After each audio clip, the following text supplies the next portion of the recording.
Fala, minha galera do Brasil, estamos de volta com mais um podcast Café da Tarde. E hoje estou recebendo aqui o médico psiquiatra, Dr.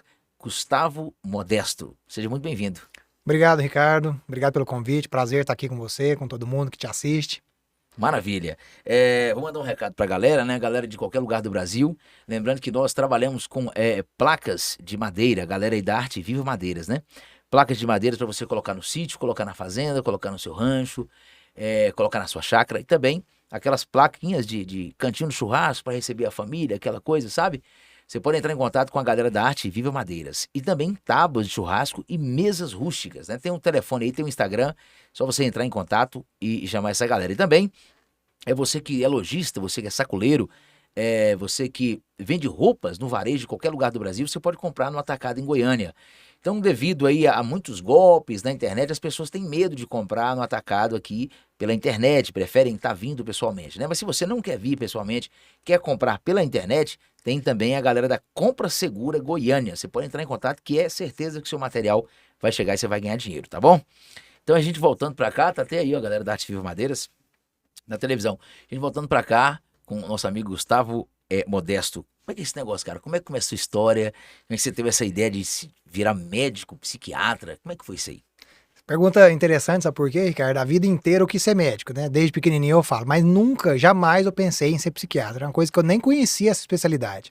Só que lá no 5º ano de faculdade, estava passando pelo pronto-socorro psiquiátrico, e quando o paciente que está internado vinha falar com os alunos, a maioria ficava com medo, ficava receoso, né? O paciente às vezes em surto e tudo mais.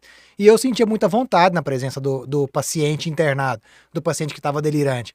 Eu fui tentar entender por que eu sentia tão à vontade, eu lembrei da minha avó no interior, ela costumava fazer comida, e aquelas pessoas da cidade, né, consideradas os andarilhos e tal, iam lá comer. Então, assim, pra mim, eu sempre cresci nesse ambiente de pessoas com transtornos mentais no interior, graças à minha avó, que tinha esse comportamento. E como eu fiquei muito à vontade com os pacientes no pronto-socorro, eu falei, então quem sabe, né? E então fui aprofundando e realmente decidi que eu queria ser psiquiatra, uma coisa que eu nunca tinha cogitado e achei muito bom fazer depois. Engraçado, você fala assim bem goianês mesmo. Não, Você nasceu em Goiânia? Eu nasci em São Luís, Montes Belos. São Luís Montes Belos. Que é bem pertinho da cidade onde minha avó morava, que é Firminópolis. Mandar um abraço pra galera de São Luís Montes Belos e Firminópolis, né? Sim, a metrópole ali, né? Firminópolis e São Luís ali, região metropolitana. Metropolitana. São Luís é muito grande, né? Tá grande pra caramba. É uma cidade que é bastante desenvolvida pelo tamanho que ela é, né? Tem uma medicina bem desenvolvida, tem bastante coisa bacana lá. Lá eles têm umas fábricas de fabricar, inclusive esse negócio de seringa e tal, essa coisa. Tem uma fábrica de agulhas lá, fortíssima. Isso. E você nasce em São Luís? Nasci em São Luís e já morei em 9 cidades. Meu pai era do banco, então mudava muito. Eu morei no interior inteiro de Goiás. Engraçado, seu pai era do bancário, né? Bancário, aposentado hoje em dia. E aí você muda pra Goiânia pra fazer faculdade? Mudei pra cá com 15 anos de idade, foi quando eu vim fazer cursinho, né? Terminar o ensino médio, fazer cursinho e entrar na faculdade, que eu entrei no UFG, onde eu estudei até a residência também. E seus pais não falavam, meu filho, mexer com esse negócio de psiquiatra não, sabe? Falaram, rapaz, você acredita? Minha mãe tentou me desanimar todo dia, falou, não mexe com isso não, é perigoso. Falei, não, mãe, eu gostei, levei jeito pra coisa, pode deixar comigo. Cara, e a galera tá muito ansiosa, né? Sim. As pessoas, a gente vê hoje mesmo aí, muita gente falando até de transtornos que as pessoas estão tendo aí com relação até a própria internet, né? Pessoas que ficam com o telefone na mão muito tempo e tal. Então, isso aí tá deixando as pessoas muito ansiosas também. Né? E, assim, essa mudança, né? Inclusive do perfil do paciente psiquiatra, né? Igual minha mãe tinha a visão daquele paciente perigoso, agressivo, né? Que hoje é a minoria absoluta, pelo menos dos meus casos, né? Que é mais de consultório, que é mais casos de ansiedade, de depressão. A dependência digital que tá fortíssima entre os jovens, né? Você imagina um jovem que já nasceu com o celular na mão. Ele sente abstinência se ele ficar longe do celular. O excesso de informações, Sim, né? Como diz o próprio Augusto Cury, hoje em dia as crianças estão sabendo, as crianças de 10 anos ou menos, um pouco, estão sabendo mais do que um rei de Roma, né? Não, eles têm o conhecimento é absurdo, mas não tem muita reflexão sobre os assuntos, não aprofunda. E sem necessidade para ter aquele tanto de informação, né? Uma informação sem você refletir sobre ela não tem profundidade nenhuma, né? Não tem muita serventia. Você falou agora aí uma coisa interessante, pra gente entrar nos outros detalhes, sobre o surto psicótico, né? Sim. Surto psicótico. Cara, o que é uma pessoa que está em surto e o que leva a pessoa a entrar num surto psicótico? Pra falar assim, puxa, a pessoa foi passando por isso, e até de repente, pum, surtou. O surto psicótico ele é a caricatura da psiquiatria, né? Aquela coisa do paciente delirante, que tá ouvindo vozes, né? Então, o surto psicótico é a característica de uma doença especificamente, ou de algumas doenças. que são, por exemplo, esquizofrenia, transtorno esquizoafetivo, um transtorno bipolar mais grave, que entra em surto psicótico. Essa pessoa quebrou o contato com a realidade. Então ele já acredita que está sendo às vezes perseguido, que ele está escutando realmente. Então as pessoas às vezes gostam de confrontar um paciente que está em psicose, fala, não, isso não está acontecendo. Isso é uma bobagem, porque ele tem convicção. Uma característica do delírio é convicção extraordinária. Então a pessoa que está delirando, ele não cogita a possibilidade daquilo não estar acontecendo. Ele tem mais certeza daquilo do que você de que qualquer outra coisa. A convicção extraordinária. Se você conversar demais com isso, você começa a acreditar, né? Fala, rapaz, sabe que esse cara tá certo, você imagina, você tentar às vezes convencer uma pessoa de uma característica que tem tanta convicção. Você vai perder tempo e vai desgastar. Então por isso que as pessoas acabam tendo medo, porque não sabem como lidar. Não estou falando que você tem que chegar e concordar, mas você tem que saber entender o que está acontecendo e aprofundar. E a psicose ela é uma doença essencialmente mental mesmo. É um distúrbio neuroquímico. A gente fala do excesso de dopamina, que é a mesma dopamina do prazer. Engraçado, quer dizer que o excesso da dopamina pode levar a pessoa a ter um... Isso é tudo. No corpo é praticamente tudo é assim. Então, a falta de dopamina, muitas vezes a pessoa busca na droga a dopamina, o prazer, é a depressão. Mas o excesso é a psicose, dá o delírio, dá a alucinação. Mas que coisa, hein? Exatamente. Então, as regiões do cérebro, elas são distintas e os neurotransmissores vão fazer efeitos diferentes. Então, não é que um neurotransmissor é bom que eu quero ele à vontade. Tanto que se você, por exemplo, vai tratar Parkinson, que é com medicações que aumentam a dopamina, muitas vezes esse paciente começa a delirar. Engraçado. Porque então, você deu dopamina dosagem, demais. Né? Claro. Então, e essa dosagem, como é que ela é feita, essa dosagem, para saber que a dopamina tá alta? É pelo sangue? Como é que funciona? É a pergunta de $1 milhão, né? É porque, na verdade, é clínico, né? O nosso manejo ele é clínico. Eu não tenho acesso a um exame que vai me dar um respaldo para fazer, falta tanto de dopamina, tantos miligramas. Não tem isso. É uma coisa clínica mesmo. Então, o tato clínico é o que faz a diferença nesse caso. Rapaz, mas que coisa. E o que leva ao excesso da dopamina? Por exemplo, porque a dopamina, onde é encontrado? A dopamina é encontrada de quais alimentos, por exemplo? Não, todos os neurotransmissores são encontrados nos alimentos e são produzidos no nosso corpo. No nosso corpo. Certo. Agora, o que acontece? No cérebro, quando ele está em excesso, essa dopamina, ela vai prejudicar de uma maneira e quando está em falta de outra. Mas a dopamina, ela em si, não é a causa total do transtorno. Ah, ok. Existe uma hipótese dopaminérgica. Os fatores aí. Existe a hipótese dopaminérgica da esquizofrenia, da psicose. Mas é uma hipótese, a gente ainda não sabe certeza se é só isso que está envolvido. Provavelmente não. É uma maneira simples que foi descoberta através do medicamento. Um dia inventaram um medicamento lá que sedava, e o paciente que acordava da sedação, com esquizofrenia, acordava calmo, o que não se via com outros medicamentos. É o Ampliquitil, a clorpromazina, um antipsicótico antigo. Aí o que aconteceu? Falou, então tem alguma coisa diferente. Aí viram que esse remédio bloqueava a dopamina. Aí se bloqueia a dopamina e o paciente melhora a psicose, então deve ser que o excesso de dopamina. Então foi meio que de trás para frente que eles fizeram essa hipótese. É porque a dopamina é muito bem falada, né? Sim, todo mundo quer dopamina, serotonina, né? Sim, né? Claro, mas na esquizofrenia é o excesso dela, o excesso da ativação. Até então estão estudando, nessa não é só isso, mas é uma das causas. E o que causa isso, essencialmente, é uma predisposição genética. Então não existe psicose e esquizofrenia sem predisposição genética. Mas não basta. Por que uma pessoa tem a predisposição genética e a outra tem também, e só uma desenvolve a doença? Aí depende dos estressores, da exposição, por exemplo, a substâncias químicas. Então a exposição à droga vai favorecer aquela genética se manifestar. Uma coisa interessante, por exemplo, uma pessoa que tem essa predisposição e que muda de país, ela tem mais risco. O imigrante tem mais risco de dar um surto psicótico. E eu já cansei de ver isso. Atendendo, se o paciente foi para os Estados Unidos, foi para a Europa e ficou psicótico lá, teve que voltar. Uma loucura. É porque dizem também que tem a questão de uma vitamina, que é a D3, hoje eles falam que é um hormônio e tal, que parece que lá nos países muito frios, que o sol não aparece tanto, a pessoa não consegue ter essa vitamina D3. Dizem aí que prejudica também, né? A vitamina D, ela está muitíssimo relacionada com a depressão, né? A vitamina D, na verdade, antes de saber que era vitamina D, o pai da medicina, o Hipócrates, ele prescrevia um banho de sol para o tratamento de humor. Não existia a palavra depressão, obviamente, ele prescrevia. Então, nesse caso da vitamina D, é mais relacionado ao humor. Da psicose, é simplesmente o estresse de estar fora. Aquele ali, de alguma maneira, faz a doença se manifestar. Certo, então, às vezes, a pessoa com a reposição daquilo ali melhora, né? Claro, sem dúvida, né? A reposição de vitamina D, inclusive, hoje, apesar da psiquiatria ainda não estar muito aprofundada na parte biológica, bioquímica, A gente já está entendendo que se faltar vitamina D, a gente não consegue sarar, por exemplo, com a depressão. Cara, e ó, eu fico muito feliz de ter entrado desse detalhe aí, porque o que acontece? É uns assuntos que eu estudo muito, entendeu? Eu gosto quando vem um psiquiatra aqui, quando vem um psicólogo, principalmente o psiquiatra que tem a capacidade de prescrever medicamentos, né? Quando entra nesse assunto, porque assim, tanto a vitamina D3, né, que a vitamina D, como você falou, a vitamina D3, a B3 e o ômega 3, eles têm tem uns estudos aí que fala que melhora muita coisa, né? Então, às vezes, quando tem muitos psiquiatras que levam um negócio muito pro lado da alopatia, né? Esquece um pouco, igual você falou do Hipócrates aí, né? Que falava do alimento, né? Que o alimento Sim. seria seu remédio e tal. Muito bom isso aí. E hoje no seu consultório, as pessoas que procuram, quando vão procurar você no seu consultório, qual que é o transtorno que é mais procurado? Qual que é a maior queixa no seu consultório hoje? O perfil de paciente ele varia muito conforme o local que atende. Então, quando eu fiz residência no Hospital das Clínicas aqui em Goiânia, então quando eu fazia o atendimento no pronto-socorro, era mais pacientes em crise aguda, em surto. Depois eu fui atender em CAPS infantil, tinha muita questão de abandono, de negligência, de traumas. E hoje eu estou essencialmente no consultório particular, que o perfil principal do paciente é o ansioso e o deprimido. Hoje a palavra que eu mais escuto no consultório é a palavra fadiga. Fadiga. Acho que 99% dos pacientes queixam de fadiga. E a fadiga é um sintoma tanto de transtornos mentais quanto de doenças clínicas, deficiências nutricionais, alterações hormonais.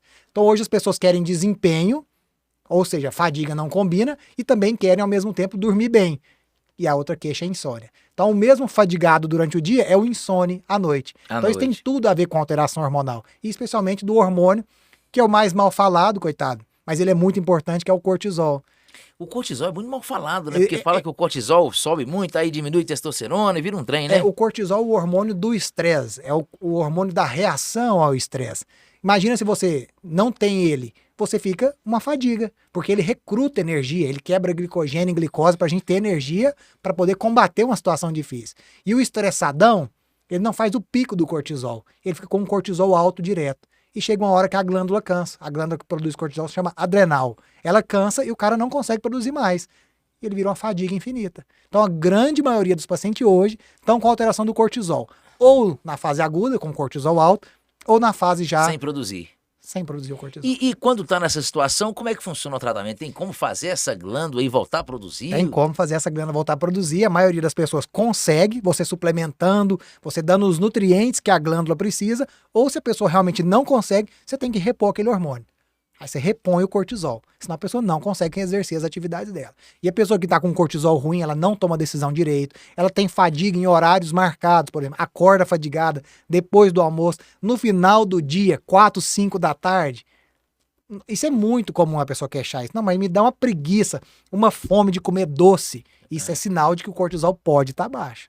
Que coisa, né, cara? É um negócio. O cortisol é de hora marcada. De hora marcada. De hora marcada. E também um transtorno também que está muito alto hoje em dia é a depressão. Eu quero que você, com o seu conhecimento, você detalhe pra gente o que é a depressão. Por exemplo, a gente vê muito falar em pessoa tá depressiva, aí umas pessoas falam, nada, que não tá com desânimo, tá desanimado, tá não sei o que e tal. Mas existe uma grande diferença entre estar desanimado, né? Que acho que o ser humano normal desanima de vez em quando, né? E tem a questão da pessoa que está depressiva. E o que é a depressão? Como que surge a depressão, né? Porque algumas pessoas têm depressão, outras pessoas não têm. Graças a Deus o índice é menor do que pessoas que não têm. O que leva? Às vezes a pessoa vem num ambiente, cresce num ambiente, ele tem depressão, os irmãos crescem no mesmo ambiente, não tem. Mas relatando de uma maneira geral, o que é a depressão? Primeira coisa, Ricardo, que a gente precisa saber é que a gente nunca menospreza um sintoma. Sabe por quê? Às vezes uma pessoa tem um temperamento mais, vamos dizer assim, mais queixoso, mais teatral, mais dramático. Você fala, essa pessoa tá... Mas depende do temperamento. A doença em si é uma, mas cada pessoa vai manifestar ela diferente. Então eu ouço muito isso, você não tem depressão porque o outro fulano lá tem depressão e não levanta da cama. Isso não é uma regra. Sim. Então nunca menosprezar um sintoma. A depressão é uma síndrome, né? Que é um conjunto de sinais, sintomas. Humor triste ou apático, que é aquela pessoa que não sente nem alegria, nem tristeza. Falta de energia, perda de prazer, de interesse nas coisas que ela gosta de fazer, né? Não coisas árduas, mas coisas que ela gosta. Pescar, passear, viajar. A pessoa não quer fazer isso mais. Isso tem que ter uma duração mínima para a gente considerar um episódio depressivo. Agora isso é o que está escrito no livro de psiquiatria convencional. Porque muitas coisas podem levar a sintomas depressivos. E a gente aprende isso na psiquiatria, que a gente tem que investigar. Não é simplesmente assumir que aquilo é uma depressão e pronto. Tá aqui o seu antidepressivo. Porque você citou uma coisa. A vitamina D3, a falta dela causa depressão. A vitamina B12, fortemente relacionada à depressão. Outras deficiências nutricionais, falta de ferro, ferritina baixa, simula todos os sintomas da depressão. Então o psiquiatra, por isso que ele é médico. Né? Então ele tem que ter uma abordagem muito mais biológica do que psicológica. O psiquiatra pode ser coach, se ele quiser, ele pode ser terapeuta, mas essencialmente ele tem que ser médico. Então ele tem que aprofundar na fisiologia do corpo. O que um corpo precisa para funcionar bem? Isso. Então, garantir isso, agora eu posso considerar que realmente essa pessoa não tem, ela tem depressão pura. Então a depressão ela pode ser causa clínica, hormonal, nutrientes, ela pode ter causas psicológicas, por exemplo, uma pessoa que foi vítima de um abuso, de um estupro, é uma causa psicológica do sintoma depressivo. E tem também a questão espiritual, que aí sim ninguém aborda, né? Se a parte biológica é pouco falada, a parte espiritual muito menos. Hoje eu vejo muita gente saudável no consultório, mas triste. O que é isso? Isso é depressão ou é falta de propósito? Então a gente tem que analisar a coisa de uma maneira muito ampla. O que é o meu papel como médico?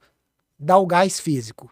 Então bota energia na pessoa. O que ela vai fazer com essa energia já não é responsabilidade minha. Eu aconselho, falo, olha, sugiro que você faça terapia para você se conhecer melhor, sugiro que você procure uma espiritualidade, seja ela qual for, para você ter um propósito na vida, mas infelizmente cada um faz o que quiser. A minha parte como médico é dar energia, é reduzir a fadiga, é voltar o prazer nas coisas. E aí a pessoa se vira. Exatamente. Você entrou aí nessa questão aí da depressão, esses dias aqui, em um outro episódio, eu trouxe um psiquiatra aqui, o doutor Danilo de Mello, não sei se você conhece ele. Conheço. Conhece, né? Sim. E ele entrou nessa questão da espiritualidade também. E eu vejo assim, estou observando, que a pessoa, quando ele vai entrando nessa questão da psiquiatria, que ele vai entrando nessas questões mentais, ele acaba no frigir dos ovos, em algum momento, chegando lá na espiritualidade. Porque, assim, não tem como, né, cara? Não tem jeito. Tem que ter, em alguns casos, alguma coisa relacionada à espiritualidade, entendeu? Sem dúvida, tem, porque a vida humana é muito mais complexa do que um monte de célula com um monte de vitaminas. A pessoa, às vezes, não tem trauma nenhum, assim, todo mundo tem algum, mas que justifica a dimensão daquele sintoma. Então, realmente, um propósito mais profundo faz diferença na vida da pessoa. A química da depressão, serotonina, dopamina, não resolve todos os casos que a gente considera como uma síndrome depressiva. Quando a pessoa vai aprofundando demais aí nessa questão igual nós estávamos conversando também com esse psiquiatra, vai aprofundando demais nas questões da mente humana e tal, e vai chegando na espiritualidade, pegando um gancho aqui rápido, você pode falar aí realmente o que você acha. É possível realmente que quando a gente saia desse corpo aqui, tenha mais alguma coisa aí pra frente aí, alguma vida espiritual? Porque, pô, se você já veio com um problema talvez espiritual, tem que vir de algum lugar, né? Já com essa... Do ponto de vista psiquiátrico, isso não se discute, assim. Não se considera nada. Nada. Por exemplo, apresentações que as pessoas das igrejas costumam atribuir a manifestações de espíritos, essas coisas. Para a psiquiatria, tudo sintoma. É dissociação, é conversão, que são coisas da psiquiatria mesmo. Tem uma coisa muito legal na psiquiatria que chama experiência de quase morte. Então, muita gente que quase morre, vê um túnel com a luz e tal, aquela coisa. Tudo a psiquiatria tenta explicar tudo de maneira cética. Né? Aí, então, a parte da espiritualidade é uma opinião pessoal minha. Não é uma questão da... Né, então, e a sua opinião? Então, a minha. Eu sou católico de nascença, né? Igual eu te falei, minha avó, então, meu pessoal, de rezar o texto, então, eu tenho a minha espiritualidade. Que ela não influencia em ninguém. Sim, mas realmente... Lá você vai pra parte clínica e tal, né? Sim, mas assim, eu indico que a pessoa procure dentro do contexto, dentro do que faz sentido para ela. Então, por exemplo, uma pessoa que nasceu num lar evangélico, eu não fico tentando converter uma pessoa numa religião para outra. Fala, procura dentro daquilo que você nasceu, que é mais fácil. O que eu digo às vezes assim? Você vai deixar de ser goiano?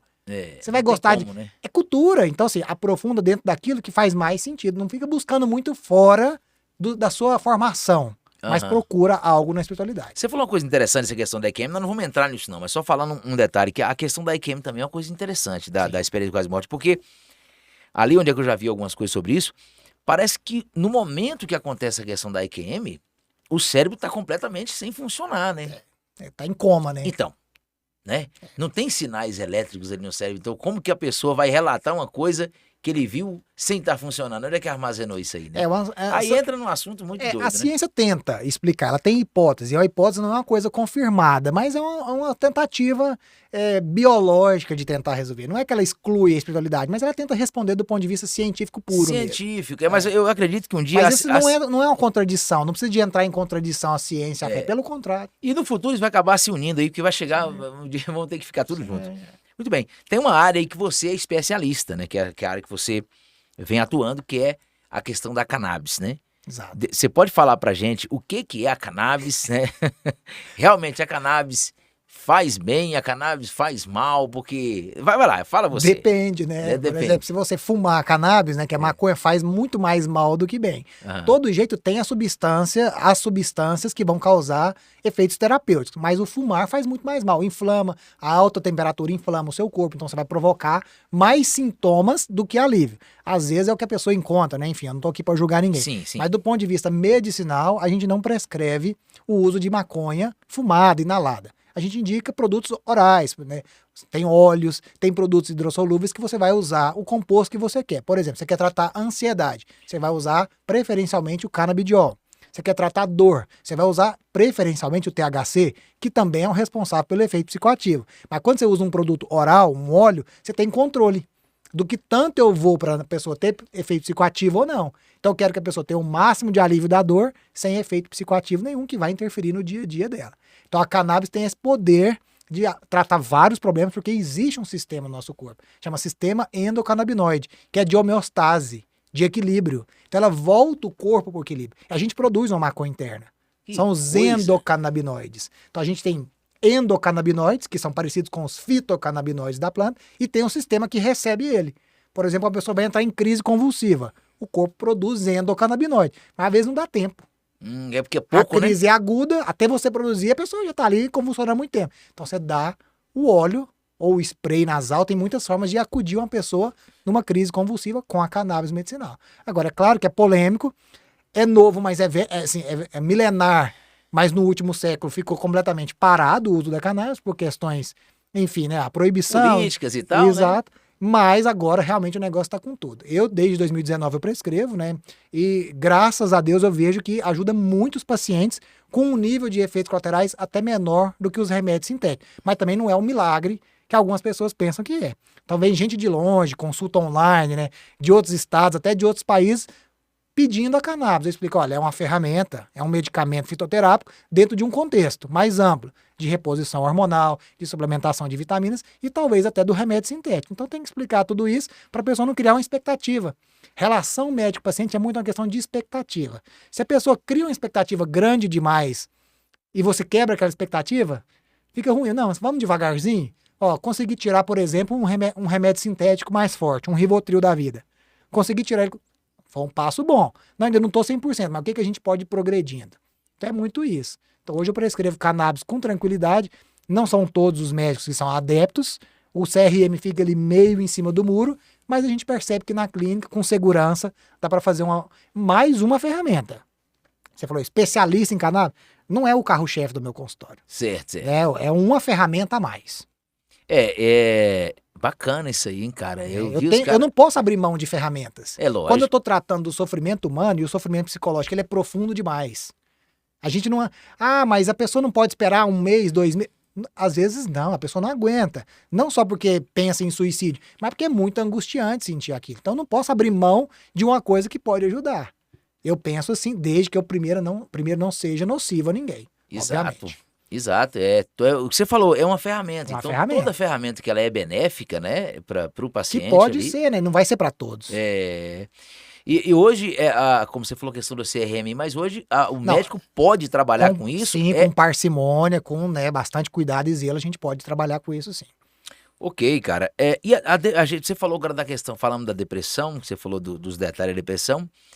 E como que fica a depressão bipolar? Porque tem essa depressão que nós dizemos aí, digamos que é a depressão que mais acomete as pessoas, e tem a bipolar. Como é que fica o diferencial dessas duas depressões? O transtorno bipolar, ele é um outro transtorno de humor em que a pessoa tem fases depressivas que podem ser idênticas à depressão convencional, à depressão maior, ou pode ter algumas características atípicas, mas ele também tem fases de euforia, que é meio que o contrário. Enquanto a depressão falta energia, na euforia sobra energia. Enquanto na depressão a pessoa às vezes tem insônia, na bipolaridade, na fase de euforia ela não tem insônia, ela não quer dormir, não precisa dormir, ela está acelerada demais. E o humor pode estar alegre demais, que seria o contrário, ou irritado. Normalmente é os dois, a pessoa está alegre demais, mas se contrariada, ela fica muito irritada. E fica uma pessoa inconveniente, ela começa a se expor a riscos, ela começa às vezes a exagerar na velocidade, na bebida, fica promíscua. Então às vezes você vê aquela pessoa certinha, casada, de repente, mas isso não é da pessoa. Então, muita gente julga, né? Tem várias vezes acontece na internet aí, de espalhar, aquela mulher ali teve um comportamento assim, porque era um fetiche. Para o psiquiatra, tão óbvio que aquela pessoa estava em crise, que eu fico assim, gente, mas como é que as pessoas estão falando que isso é o fetiche, sendo que é evidente, a pessoa que sempre se comportou de um padrão, teve uma quebra muito marcante. Onde o prejuízo para ela é muito grande também, né? Exato. E da mesma forma que as pessoas às vezes consideram que qualquer alteração de comportamento é bipolaridade. E não é. Às vezes a pessoa que é daquele jeito, ela não tem transtorno bipolar. Porque o bipolar é uma mudança de comportamento. Quando você, eu sou bipolar, deve ser mais alguma coisa da personalidade do que um transtorno de humor. Porque o transtorno de humor, a pessoa não é. Ela está aqui daquele jeito, naquele momento. E de uma certa forma, a pessoa não tem capacidade para perceber essa mudança drástica? Ele mesmo não percebe? Aí, boa pergunta, hein? Essa característica que chama insight. Uhum. Os transtornos mentais, quando há um episódio mais grave, ele tira o insight da pessoa. O insight é perceber que está doente. Lembra lá da psicose, a convicção extraordinária? Sim. A pessoa não tem insight que aquilo é doença. Imagina só, o cérebro doente pensando sobre a doença. Não tem como, né? Então ele quebra, a pessoa não consegue ter o insight que está bem. Casos mais leves, sim, é possível, mas quando é um caso mais grave, a pessoa costuma perder o insight e não perceber. Depois que ela saiu da crise, ela pode até perceber, nossa, eu estava completamente fora. Pode acontecer ou não, nem sempre acontece. Às vezes a pessoa às vezes passa reto, nunca às percebe. vezes a pessoa nunca concorda que esteve em crise. Que coisa, né? Sim. E a da depressão é uma questão da falta de substância, porque você falou, pode ser também um trauma, pode ser aquela coisa toda ali que pode envolver o cérebro. A bipolaridade tem também os mesmos pontos que pode levar. Só a pessoa pode nascer com a predisposição para ser bipolar? Tem que nascer. Ou tem que ser, né? Tem que ter. Não existe bipolaridade sem genética. Que desenvolveu. Ela pode até apresentar o episódio por algum motivo. Por exemplo, o caso mais clássico é da droga. Então, a própria maconha, certo, que a pessoa usa de maneira medicinal, se ela usar de maneira não medicinal, né, que a gente chama hoje de uso adulto, numa pessoa predisposta, pode ser o gatilho para uma crise. Ok. E essa genética, ela pode vir tanto do pai e da mãe? Pode puxar de um tio, de um avô? Sim. A questão não quer dizer que é só ali o pai e mãe, né? Não, por exemplo, o pai e a mãe pode não ter, mas o irmão do pai, o tio seu pode ter, e aí você tem uma predisposição, sim. Agora você vê que curioso, né? Se uma pessoa tem a predisposição, por exemplo, um tio, se fosse só genética, igual muita gente considera, por que todos não têm? O que faz aquilo manifestar é onde a gente tem que agir. Então hoje eu vejo muita gente falando assim, porque meu colesterol alto é genético. Aí bota a culpa na genética. E não é bem assim, porque o que a gente faz com a nossa vida é o que realmente vai decidir se a genética manifesta ou não. É muito mais responsável o que a gente faz. Hábitos saudáveis, dormir cedo, acordar cedo com o nascer do sol, exercitar, comer comida de verdade, isso influencia muito mais do que a predisposição genética. Até porque na genética a gente não pode mexer ainda, né? Ainda não tem procedimento, não tem tratamento que vai lá e corta o pedacinho do nosso gene responsável pela doença. É o que você falou, é o ambiente, né? O ambiente ali que o corpo da pessoa vive e tal. Nós falamos da questão da psicose, que tem uma grande diferença também da psicose e neurose, né? Sim. As pessoas confundem a psicose e a neurose. O seu ver, como é que fica esse comparativo entre os dois? A neurose é um termo mais antigo, né? O Freud falava muito de neurose, tem mais a ver com ansiedade, com questões de autoestima, enquanto a psicose é uma questão de delírio, de alucinação. Então são coisas realmente bastante diferentes. A gente não usa mais o termo neurose, ficou até entrou em desuso, mas ele é útil para a gente entender o que é o contexto. Por exemplo, uma pessoa neurótica com o corpo. Aquela pessoa que olha, às vezes, no espelho. A gente não usa o termo neurose, mas só para entender. Sim. Ela olha no espelho e preocupa que tá gorda. É diferente de um paciente que tá em psicose. Ele não se vê, ele tá delirante, é completamente diferente. E como você falou, ele tá com a certeza, você tá convicto. Convicto. Ele tá certo, né? Vamos falar também um pouco do traço da personalidade. Tem muita gente que hoje em dia sempre existiu, né? Pessoas que têm uns traços na personalidade que é considerado aí o psicopata, Sim. né? que é um caso assim. O psicopata, a gente pega aí, existem níveis de psicopatia, né? Você vai falar sobre isso. E como é que fica essa questão do psicopata? Como que a psiquiatria vê um caso para falar assim, ó, aquele ali, ele é psicopata, que ele não tem cura? Como é que funciona? Certo. Primeiro, o conceito de personalidade, né? A personalidade, ela é uma conjunção de um temperamento e de um caráter. Então, o temperamento é a parte biológica da personalidade, enquanto o caráter é a questão psicossocial. É como foi formado. Então, temperamento, não tem temperamento ruim nem temperamento bom. Todo temperamento é bom. Tem vantagens, tem desvantagens.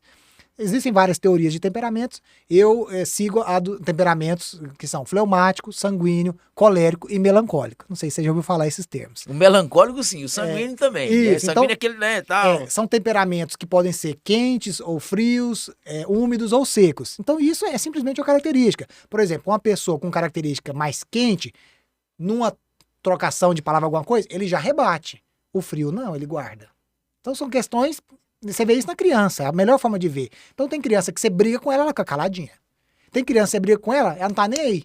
Tem a outra que guarda. Então isso vai definir a questão dos temperamentos, que é a parte biológica. Aí vem o caráter, que é onde a pessoa vai ser formada, se o ambiente é saudável ou não. É nessa hora que entra a questão da psicopatia. Por algum motivo, e a gente vê que frequentemente houve alguma falha muito grande na formação do caráter do psicopata. Ou porque ele sofreu negligência, maus tratos. Ah, mas ele sempre foi mal. Todo mundo nasce com características de maldade. Ninguém é santo. A criança é santo? Não é. A criança também tem as maldades dela. Eu tenho 2 filhinhas, uma de 2 anos e 5 meses e uma de 7 meses. Se bobear, de 2 anos bate na de 7. Isso é normal do ser humano. Então não é maldade. Agora, como você vai desenvolvendo aquilo? E eu acho muito importante as pessoas conhecerem os temperamentos, porque para cada criança você vai trabalhar de uma maneira. Uma criança, por exemplo, melancólica, ela não precisa apanhar. Um sanguíneo, às vezes, de repente, pode ser bom um pouco mais de rigidez, para a gente tentar formar o bom caráter. E a psiquiatria considera que o transtorno de personalidade ele é definitivo. Formou, acabou, não tem mais volta. Eu não concordo, porque eu acho que a pessoa pode sim adquirir virtudes que vão melhorando o caráter e a personalidade dela. O psicopata é o extremo, né? É a pessoa que realmente não tem remorso, não tem culpa. Mas esses dias eu vi um vídeo muito legal na internet, não sei se você já viu, de um psicopata lá que fez um assassinato em série nos Estados Unidos, e todo mundo lá nos Estados Unidos tem aquele negócio, né, de sentar e quem foi vítima xingar o cara, questionar, não sei se você já viu algum julgamento dos Estados Unidos desse jeito. Nunca vi, cara. Interessantíssimo. Aí o que acontece? Aí tava lá o povo, eu te odeio, eu queria te matar. Aí chegou um cara lá e falou, olha, hoje você tá me fazendo exercitar a coisa mais difícil do mundo, que é o perdão. O cara era um cristão, falou assim, eu te perdoo. E todas as pessoas que xingavam o cara e tal, ele com a carona assim de boa, friozão. Na hora que esse cara falou isso, ele chorou. Engraçado. Então o psicopata tem sentimento. Só que às vezes a gente não sabe como acessar. Isso é uma coisa profunda demais, pra você entender o que... Até então, né, é uma coisa sem cura. Teoricamente, sim. Né? Eu não concordo, que aí já entra a questão espiritual. Eu acho que pode sim ele ser curado do ponto de vista espiritual. Adquirindo virtudes. Certo. Oração, caridade, jejum, persistência na fé. Mas aí é uma opinião minha, volto a dizer. É uma coisa já singular, né? Sim. E você falou da questão da pessoa estar ali na infância, tem a questão da criação, do ambiente e tal. Então, na sua percepção como profissional, a criança não tem a possibilidade, por exemplo, de já nascer psicopata? Ele nasce com um temperamento que pode ser mais forte. É o que eu te falei, mas não tem temperamento doentio. Todo temperamento é bom. Então ele não nasce psicopata, ele tem que se moldar. É porque às vezes a gente confunde psicopatia, tipo, se for um temperamento mais seco. Aí você fala, você sempre foi frio. Não, é do temperamento. Aquilo, se for bem trabalhado, pode ser uma excelente pessoa, mas não tem temperamento ruim. É lindo. Agora, o importante é observar isso aí na infância, né? Sim, eu acho que todas as pessoas têm que conhecer mais sobre temperamentos para melhorar como conduzir o filho, né? Porque você pega um temperamento frio e seco, que é o melancólico, e bate demais, a tendência é que ele fica rancoroso demais. Ele não precisa apanhar. Ele precisa de incentivo, é diferente. Eu não sou aqui do coitadiza, né? Não pode bater. Não tô dizendo isso. Tô falando que para esse temperamento, bater não é a melhor coisa. Talvez ele vai ficar só rancoroso. Aí eu acho que isso aí, hoje talvez com a internet, aí, com essa informação que você está passando agora, e vários profissionais pela internet, pode ser que essas informações cheguem aos pais de família, mas, poxa, mas que coisa difícil isso aí, hein?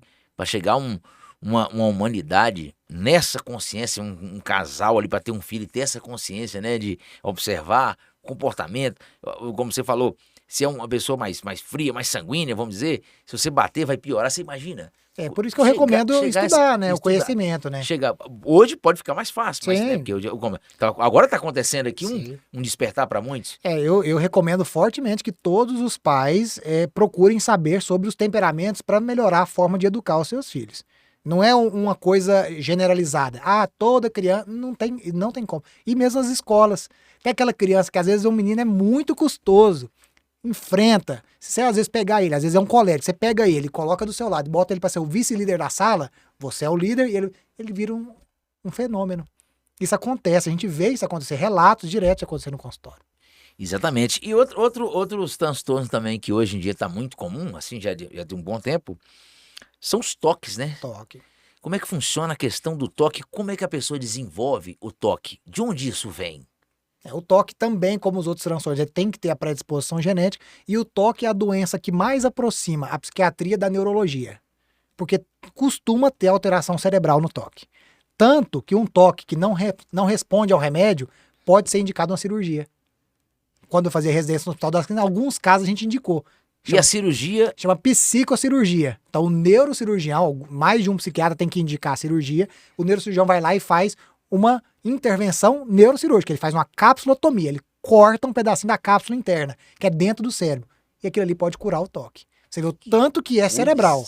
O toque está bem entre a neurologia e a psiquiatria. E são vários tipos de toque, né? Tem o toque só com obsessão, que é o cara que só pensa, rumina e nunca sai do lugar. Tem o compulsivo, que faz rituais. Hoje o acumulador saiu da doença toque, mas está dentro do espectro, que é a pessoa que junta lixo na casa. Toneladas de lixo dentro de casa, não consegue nem andar dentro de casa. São coisas do toque. A pessoa muito supersticiosa também pode ser um sintoma do toque. E a gente trata também com os antidepressivos. Tem a ver com a serotonina também. Serotonina. Aham. Uma coisa também que é um derivado do toque, eu acredito que você esteja por dentro também, que é o medo do impulso. Já ouviu falar? Não. Pessoas têm um medo do impulso, que é a pessoa tem medo de, por exemplo, chegar numa sacada de prédio e pular do prédio. Sim. Que é uma variante aí Esse do é um toque. sintoma obsessivo compulsivo. Você acabou de falar da o obsessão. Pensamento intrusivo. Esse termo eu não conhecia, medo do impulso. É o medo mas do impulso. É o pensamento. Eu acho que esse termo não é científico. É o pensamento intrusivo. Então, intrusivo. Eu escuto isso muito no consultório. E esse pensamento intrusivo, pessoas que têm isso, às vezes pessoas têm medo de pegar uma faca por alguém e tal. Isso aí, como é que funciona para tratar isso aí? Como é que funciona o tratamento? Deficiência de serotonina. O controle de impulso tem muito a ver com a serotonina. A serotonina é um neurotransmissor relacionado à ansiedade, ao sintoma depressivo propriamente, à vida sexual saudável, né? Então a serotonina tem toda essa característica. Ela também predispõe, ela que faz produzir a melatonina, que é do sono. Então a serotonina é um neurotransmissor violento. Então a gente tem que regular essa melatonina. Às vezes equilibrando, às vezes aumentando, às vezes até diminuindo. Por exemplo, numa bipolaridade, pode ser que tenha um excesso. Você dá uma controlada. Às vezes você usa um anticonvulsivante para equilibrar aquilo, um estabilizador do humor. E a serotonina, para a pessoa adquirir a serotonina, como é que funciona? Tem alguma maneira de suplementar? Tem. A melhor coisa para a pessoa produzir serotonina é ter um intestino saudável. O intestino Por saudável. isso que hoje as pessoas falam que o intestino é o segundo cérebro. Então, quando chega uma pessoa para mim depressiva, Gustavo, eu faço tratamento há 10 anos e nunca melhor. Fala, seu intestino, pô, uma vez por semana, é horrível. Fala, pode esquecer, pode trocar de remédio tanto que você quiser. Não sara. É no intestino que é a maior produção de serotonina. Bom, como você já sabe que hoje o intestino é o segundo cérebro, você já deve ter uma noção de como é que faz para poder melhorar um pouco o intestino, né? Exatamente. Então você pode detalhar para as pessoas que estão ouvindo a gente. Pô, meu intestino tá ruim, ele falou que é o intestino que tá ruim, e para melhorar isso aí, como é que Na faz? verdade, o básico do básico são os hábitos saudáveis, né? Então, a ingestão de uma boa quantidade de água, de fibras, tirar o junk food, né? A comida lixo, ela detona com o nosso intestino. Não só porque prende, mas porque inflama. Às vezes a pessoa acha que tem um intestino muito bom, porque vai todos os dias, mas é um intestino inflamado. E o intestino inflamado, ele fica muito permeável.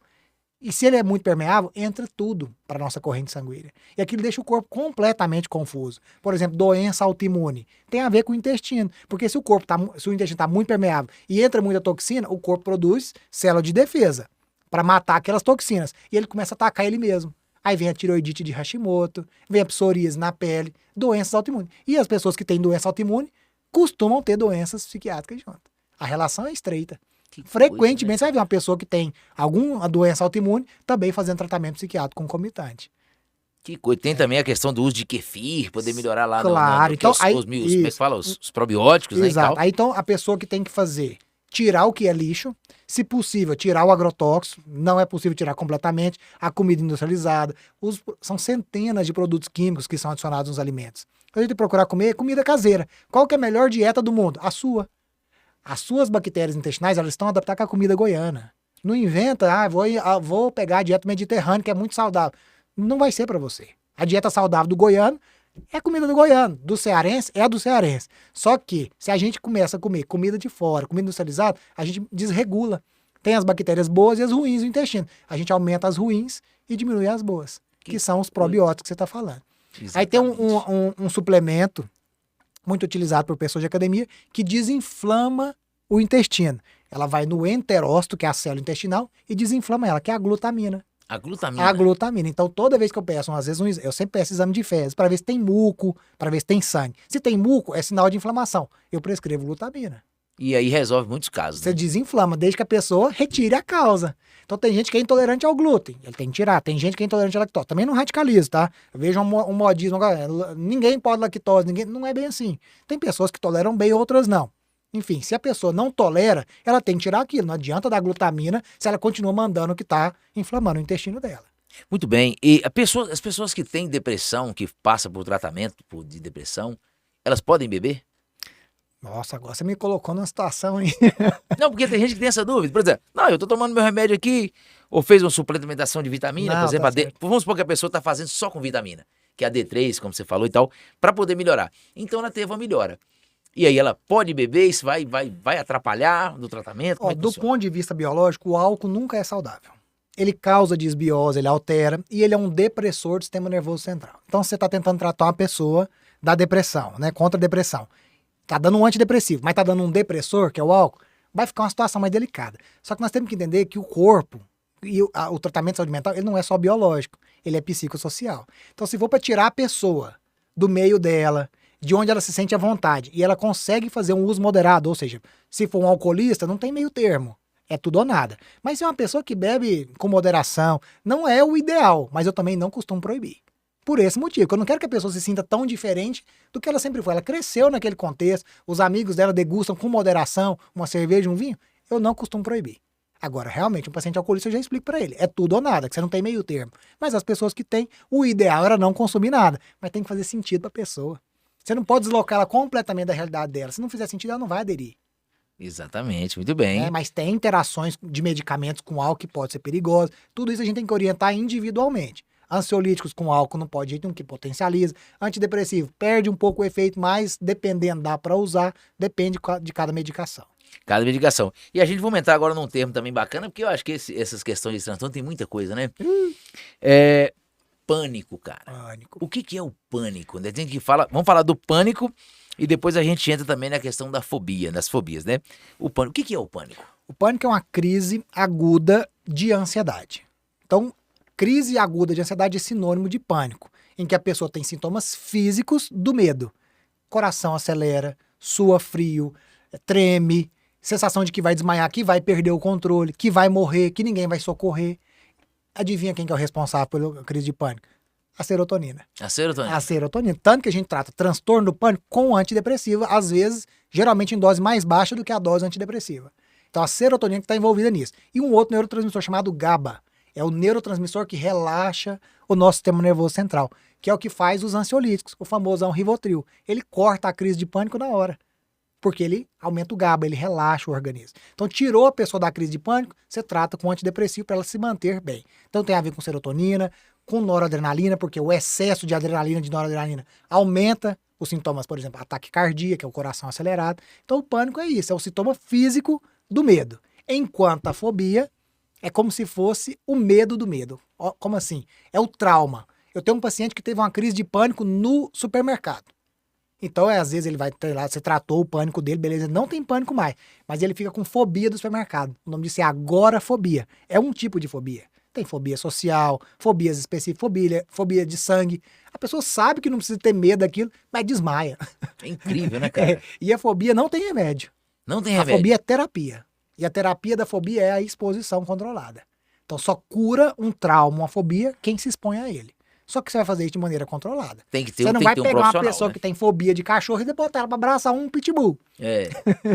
Tem- Aí você então, vai acabar com ela, você né? vai traumatizar ela de vez. Então você vai organizando dessa maneira pra pessoa ir dessensibilizando desse trauma. Legal essa questão do GABA aí que você falou. Então, o GABA, tanto o GABA quanto a serotonina, os dois trabalhando juntos Trabalhando ali, juntos. eles podem Todos trabalham juntos, ajudar na verdade. questão da... A gente todos, cita né? os principais, mas um influencia diretamente no outro. O GABA tem uma dose, tem uma dosagem de GABA, cada pessoa vai tomar... Não tem essa dosagem cerebral, ela não é feita. Não é feita. E se tiver excesso de GABA, também pode dar Aí a pessoa entra em coma.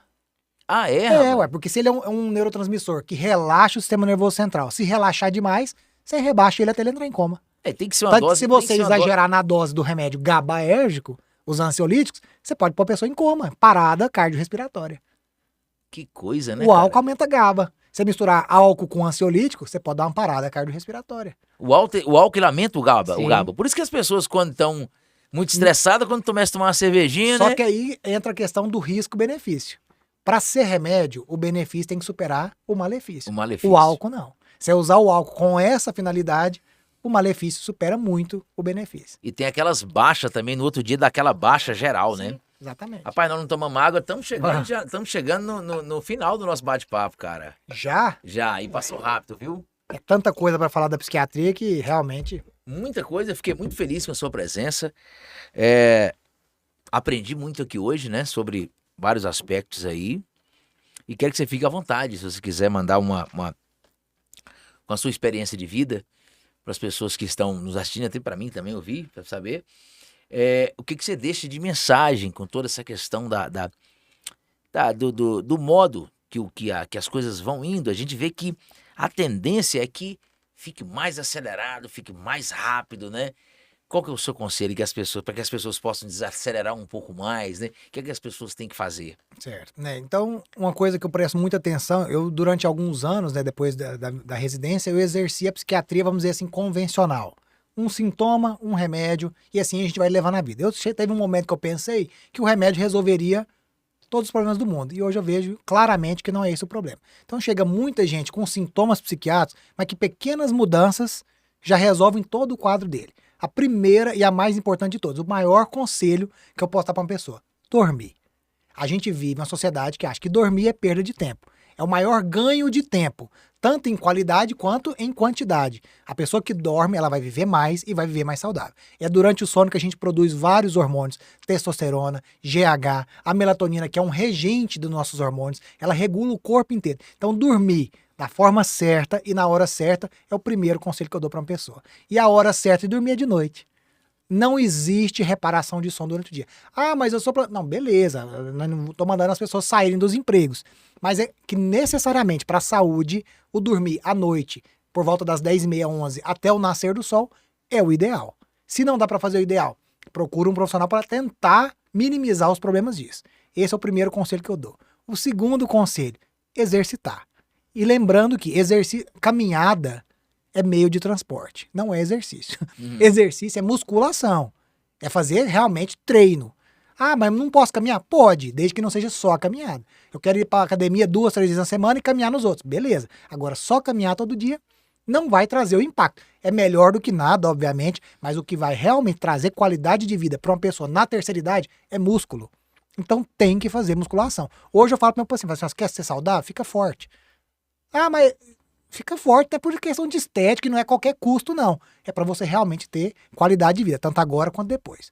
Atividade física e o alimento, né? Que todo mundo sabe, mas pouca gente pratica. A gente acha muito fácil no supermercado, comprar as coisas prontas. Tudo que é muito fácil, muito pronto, tem química. Você imagina um pacotinho de batata frita ficar anos lá na prateleira, crocante. Essa crocância é química pura. Isso vai acabar com o organismo das pessoas. Pra você ter uma ideia, corantes artificiais, qualquer um, causa teste de atenção e hiperatividade nas crianças. Aí a criança tá lá comendo o dia inteiro coisa coloridinha, biscoitinho, bababá, e vai lá no psiquiatra tomar um remédio para déficit de atenção e hiperatividade. Isso eu vejo acontecer todos os dias. Então, menos química e mais comida natural. Qual comida? Da sua terra. Né? A comida mais natural que você puder. Se for possível tirar o agrotóxico, mais um fator positivo. Então, dormir, exercitar e comer. Não tem segredo. Muito bem, eu lembrei do negócio pra poder te perguntar aqui antes de a gente finalizar. Jimmy, tá com quanto tempo aí, Jimmy, já? 40 e poucos? 50? Tá. A gente ia falar do burnout. A burnout. Burnout, cara, eu esqueci de falar desse trem, hein? O burnout é sensacional. O que é esse burnout? Burnout? Burnout. O que é isso? Eles falam burnout ou burnout, depende de quem vai pronunciar, né? Isso aí. Mas é o esgotamento que pode ser profissional ou pode ser pessoal. Então o burnout hoje está classificado como uma doença mais tratada pelo psiquiatra, sendo que ela é uma doença hormonal. Ela é uma doença da deficiência do cortisol. O estressadão, que produziu cortisol demais, não consegue produzir mais, ele está uma fadiga. Então ele não dorme direito, ele não tem sono reparador, ele tem fadiga o dia inteiro, ele tem sintoma depressivo, ele sente angústia e ele não consegue mais executar as coisas que ele fazia antes. Essa é a característica do burnout. Aí fica uma coisa assim, tá aqui o remédio psiquiátrico. Eu não sou contra. Inclusive, eu acho injusto deixar uma pessoa sofrendo, sabendo que você pode aliviar o sintoma dela. Mas não é a solução. O burnout se cura tirando o estresse. Como? Fazendo essas coisas, porque não dá para não estressar, mas dá para amenizar ele com as medidas mais saudáveis. E pontualmente, quando a pessoa já não tá aguentando ou quando a pessoa tá no sintoma agudo, você medica aquilo. Você põe ele para dormir, você dá um antidepressivo para ele melhorar o humor, até ele conseguir organizar a vida dele. Então o burnout, para mim, é a doença do século. Tem gente que fala que é a ansiedade e a depressão. Eu acho que é o burnout causando esses sintomas. Sintomas depressivos, sintomas ansiosos, déficit de atenção. Então, todas essas doenças que as pessoas colocam na conta da psiquiatria, na verdade, vêm do esgotamento, porque as pessoas não têm bons hábitos. Muito bem. Outra coisa que eu quero te perguntar também é o seguinte. A ansiedade, por exemplo, ele dá ataque cardíaco, né? Mas é possível com uma pessoa que tá em ansiedade, no momento ali de estresse, de tensão diária, do trabalho, da própria convivência no geral, sabe? Que não tá conseguindo, de uma certa maneira, relaxar. É possível que o coração dela fique acelerado com muita frequência? Sim. Ou o aceleramento do coração, ataque cardíaco, é só nos momentos de crise? Não, ela pode estar com o coração acelerado o tempo inteiro, né? A ansiedade generalizada, por exemplo, a pessoa está ansiosa o tempo todo, não é ataque de pânico, ele não tem ataque de pânico. Ele está o tempo Ele todo... pode até ter um ataque de pânico, Pode ter. mas não quer dizer não, que... não é necessário para ter a ansiedade generalizada. Ela tem ansiedade o dia inteiro. Porque muita gente vai pro cardiologista, né? Geralmente vai primeiro pro cardiologista, para depois ir no psiquiatra, né? Aí vê, não, mas esse ataque cardíaco, não, é ansiedade. É como se você estivesse ativando demais o seu sistema cardiorrespiratório. Você tá o tempo inteiro ativado. O tempo inteiro, porque alerta, ansiedade tem a ver com preocupação, com medo. Mas medo o tempo inteiro de tudo. O que tá acontecendo? Que estado de alerta é essa que o ser humano precisa viver? O ambiente também hostil, acredito também que contribui muito. Por exemplo, eu vou falar para você até do meu caso. Por exemplo, a gente moramos numa casa, por exemplo, e quando a gente... Lá, por exemplo, tem uma perturbação de um cachorro do lado, você entendeu? É complicado isso aí, cara. Aí vem as questões financeiras, você entendeu? Pô, tipo assim, aluguel que atrasa, dívida que você tem que pagar, você lembra de uma pessoa que você deve. Então, assim, eu acho que é impossível a pessoa que é ansiosa... Por exemplo, eu tô perguntando pra vocês porque eu sou ansioso. E não é de hoje. Eu tava conversando com a minha mulher lá em casa, por exemplo, acho que eu até contei isso aqui já. A gente, lá na Bahia, a gente jogava bingo, só que ela chama Víspora, é um outro jogo com 90 pedras ao invés de 75 no caso do bingo. Então, quando a gente armava pra poder ganhar o jogo, a minha barriga doía. Sabe, na época eu usava a expressão, minha barriga doeu. Mas era um frio, um gelo, era muito forte. E eu tinha até a impressão de que quando a minha barriga doía, né? A gente não ganhava. E por incrível que pareça, acontecia dessa forma. A barriga doía e a gente não ganhava. Mas já aconteceu outras vezes de, por alguma razão, não estar prestando tanta atenção e ela não doía e a gente não ganhar. O problema não era esse. Então, assim, eu já era ansioso. Eu sempre fui um cara que, você tem uma ideia, sempre roí unha, né? Eu nunca gostei muito de cortar a unha com Uniex e tal, justamente por isso. Então, de 2020 pra cá, quando a gente assumir muitos compromissos e tal, eu sinto que eu tô nessa situação, entendeu? Coração acelerado, porque assim, coisas que eu não tô conseguindo resolver, sabe? Você fala assim, puxa, agora tá tudo tranquilo, o aluguel tá pago, tá tudo, né, de boa, para poder aquilo se equilibrar, né? E isso aí também, se ficar por muito tempo, não só em mim, mas com várias pessoas que estão em situações parecidas, isso não pode ficar por muito tempo, né? Isso pode acabar desencadeando outras coisas. Especialmente se começar a afetar o sono, É, se começar a afetar a sua capacidade produtiva. Agora, pensa comigo, alguma vez na vida a gente ficou livre de problemas? Não tem como. Então, o que não tem solução, solucionado está. solucionar isso. Agora, falar é fácil. Agora, o psiquiatra falando. Também sinto, obviamente, que vários, a gente não tem como ser imune a isso. Então, como combater isso? Com aquelas medidas que eu te falei, dormir, exercitar e comer bem. E se você perceber que aquilo está persistindo, ou está afetando a sua produtividade, ou está sofrendo demais, realmente procurar ajuda profissional é a melhor coisa a se fazer. Se Certo. cuidar, procurar ajuda é uma atitude de honestidade. Honestidade com você e com as pessoas que te amam. Tem gente que fala assim, eu sou alcoólatra, mas o problema é meu, bebo com meu dinheiro. Negativo. Ninguém vive sozinho. Quando você está se prejudicando, você está prejudicando também quem te ama. Então, se cuidar é o mínimo que a gente tem que fazer para ser honesto com a gente, com a nossa família e com Deus. Muito bem, que negócio forte que você falou. E pra gente finalizar, eu quero que você fala aí pra mim um pouco de um negócio que tá na boca da galera também aí. Aliás, tem dois, a gente tem que falar de dois aí pra finalizar. Porque não pode deixar um profissional igual você sem abordar esses termos, né? Que é o borderline, você vai falar sobre isso também. E em seguida você pode falar também sobre o TDAH, que também é uma coisa que as pessoas pensam que só dá em criança, mas também o TDAH pode estar presente na fase adulta das pessoas. Como é esse borderline? O que é uma pessoa com borderline? O que ela Borderline sente? significa na borda, né? No limite entre a loucura e a normalidade. É um transtorno de personalidade. E personalidade é aquilo que eu te falei, que é o temperamento mais o caráter. Então tem muito a ver com traumas, com negligência, com maus tratos, abuso, dentro de um temperamento que deixou aquilo ali marcado demais. E essa pessoa passa a funcionar dessa maneira. Então é uma pessoa que sofre muito e também causa muito sofrimento. É o que difere ela de um depressivo. O depressivo não costuma causar sofrimento direto. O borderline, né, ele costuma causar, porque é agressivo, é instável emocionalmente, né? Ele é reativo. Muitas vezes ele acaba indo para as drogas. Então o borderline é um transtorno da personalidade sério, que tem risco de suicídio e que o tratamento não é só medicamentoso, ele é muito multidisciplinar. A terapia é essencial no tratamento do borderline. E muitas vezes vem com comorbidades, depressão, ansiedade, dependência química. Então o borderline é uma situação de personalidade que leva a outros problemas que pode ser muito grave, inclusive até chegar ao suicídio. E chega naquela situação também do borderline, de uma pessoa que tem esse transtorno, ele também fica naquela coisa de não perceber também, ele vai passando reto na vida, como Normalmente é que funciona? ele percebe, né? Porque ele sofre muito também. Às vezes ele não percebe que ele causa tanto problema, que ele causa tanto sofrimento. Aham. Isso aí, às vezes, ele não tem esse insight. Que ele também traz uma dificuldade para a vida das pessoas. Mas o sofrimento dele, ele percebe, sim, porque realmente é muito intenso. Ele sente muito, ele é muito emotivo, ele é muito instável. O borderline costuma ser uma pessoa que tem muitos sintomas depressivos. E o TDAH, que tá aí agora... Essa é a moda do momento, né? Parece que tá em alta, né? TDAH, então, que é o déficit de atenção, e a hiperatividade, que é a dificuldade de focar, de concentrar e de memorizar. Só que, como eu te disse, do corante nas crianças, causando sintomas nas crianças, tem as coisas que causam também nos adultos, e a principal delas é não dormir. Sem melatonina, sem o hormônio do sono, normalmente as pessoas vão ter TDAH. Não a doença, mas o sintoma.